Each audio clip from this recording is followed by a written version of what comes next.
وادي احمد مصطفى يلعب الكرة وتتخطف، واحمد العجوز وجول. جول مباغت من النادي المصري، نتيجة لسه بقول لحضراتكم ان النادي المصري بيلعب كرة سريعة والنادي الزمالك بيحتفظ بالكرة كتير.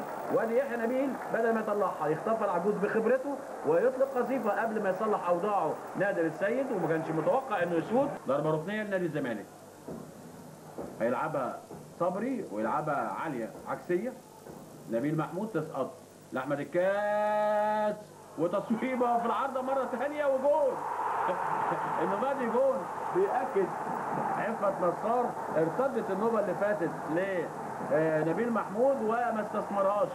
انه بادي استثمرها نفس الكوره في الشوط الاول، انما استثمرها اهو تصويبه وترد من القايم على طول لعفة نصار ليحرز هدف التعادل لنادي الزمالك. 1-1. محمد القط يقطع اسماعيل لاحمد الكاس بوش رجله الخارجي في المساحه الفاضيه لقاسي سعيد، يلعبها عرضيه وضربه راس جميله من احمد الكاس.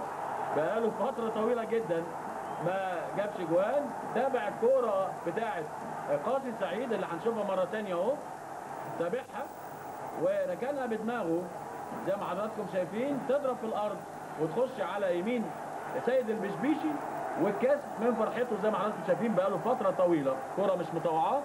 ويتقدم نادي الزمالك بعد مضي 31 دقيقه بهدف لاحمد الكاس بعد 31 دقيقه من الشوط الثاني.